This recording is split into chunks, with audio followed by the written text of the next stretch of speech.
So Ice-T has continued his streak of dropping some knowledge and history on his X account, and through the years he's provided some classic stories, including what it was like knowing Eminem out of the gate in '99, and we got another one from Ice-T a few hours ago on social media that showed why it is important for the older generation to support upcoming artists. And before we dive into it, we also got a lot more saved up for the latter part of the video, like new milestones, more about Happy Gilmore 2, and we also got to hear from Music to Be Murdered by producer on I Will, M80, who recently shared some hilarious stories of what it was like working in the studio with Eminem roughly 6 years before the song released in 2020 on Music to Be Murdered by.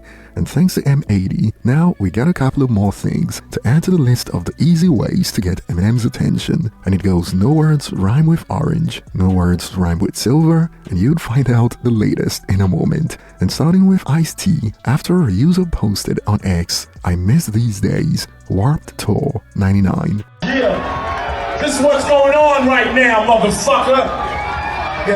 Now,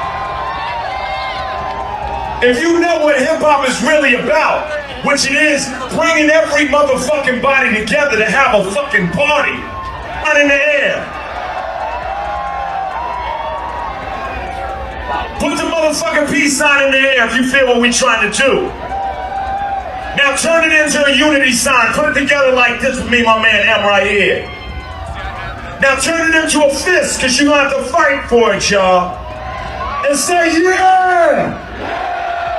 One now, baby. Yeah. Illinois, it's Eminem, Ice-T. It's going down. What? Ice-T took to X to react to the post. Back when Eminem was first starting out, I bigged him up to the crowd. They had no idea who he would later become. That is real hip-hop. Show love to the new upcoming artist. Eminem crown emojis. I mean, it was a couple of notable figures who missed out on what was coming. I mean, even Howard Stern and them, who had no idea what Eminem was gonna become in the future, handled their first interactions poorly. And on Ice-T's message about the new artist, let's be honest, it is good to show love, but OG's gotta be careful with a lot of the younger rappers too these days, because they didn't grow up in the same era where rappers valued the cosigns, and these days they turn around and bite like snakes as soon as they think your era is over. And I don't have to drop names for y'all to know the rappers I'm talking about.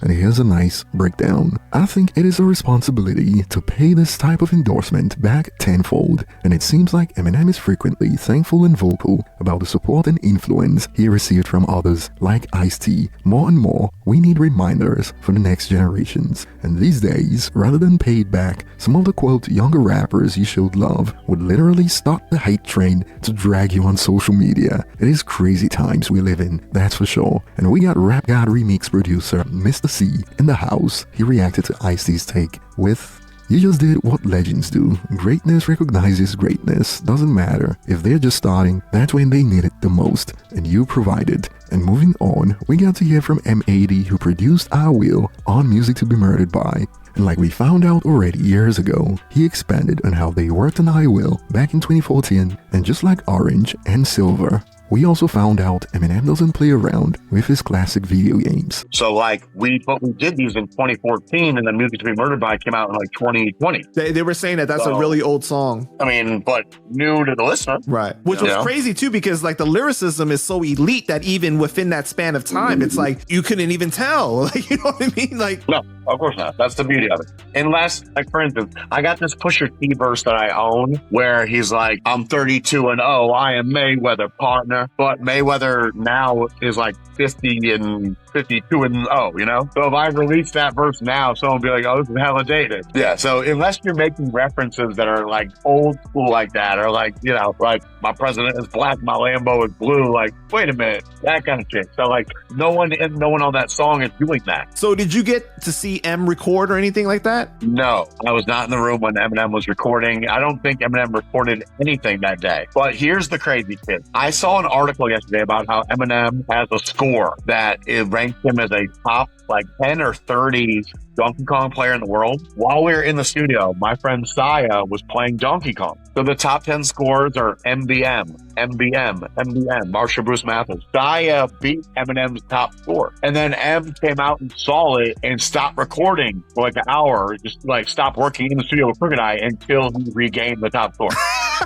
Yo, that's great. It jumped up a notch. It did, didn't it? But things escalated even more when we got to find out about Eminem discovering phone applications and filters, all because he didn't own a phone at the time because of an incident involving Yellow Wolf. What was your interaction like with him? Okay, so Crooked Eye gave me a list of instructions. Don't speak unless you're spoken to. Definitely don't talk about anything cannabis, like, because there's no point. It would just upset him. Like, he doesn't even know cannabis is still alive, contrary to what cannabis believes. And remember, I just released Fiat Accompli. So in our tour van, I got like mad cannabis posters, like, and I'm like posting them up as we're going from city to city and shit, in record stores and whatnot. And don't tell him you're the original Eminem, because my initials are M and M, you know? Right. So he's cool. He introduces himself, and we're all like laughing and, you know, smirking and talking. But throughout the course of the day, I just get more comfortable being there. I'm playing the video games. I'm talking to the Shady Records staff, taking photos in the studio and shit with my phone. And Eminem's behind me. I don't realize he's behind me. And he's like,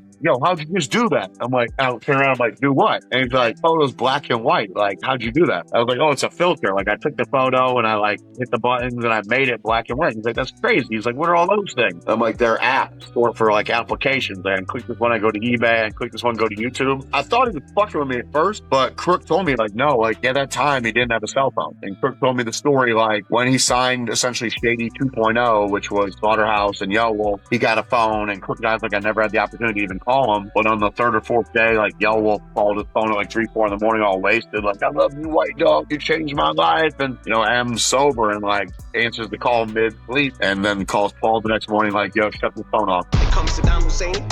I told Khomeini, where's Osama been? I've been Laden lately.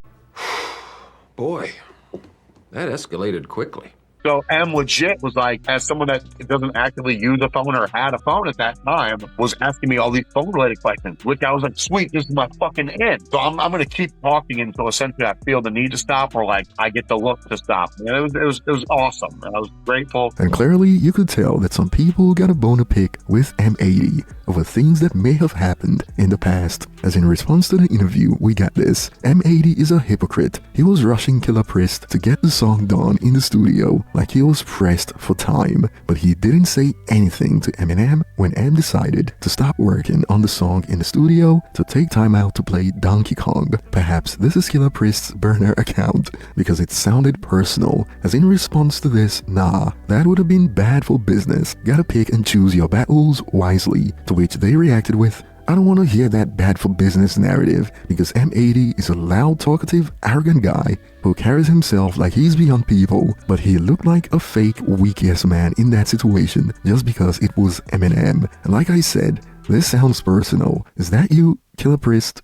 But jokes aside, I Will turned out to be a top-tier rap/hip-hop song, and we even got segments about Al Jamar cleaning sinks and mopping floors in the house of hip-hop, thanks to this one from Music to Be Murdered By. And moving on, it turns out that the people who worked with Eminem on Happy Gilmore 2 were all quite good at keeping secrets, even from the people they knew, to the point that wrestler MJF, who played Happy Gilmore's son in the film, even kept the secret from his wrestling colleagues. Check it out from Swerve Strickland.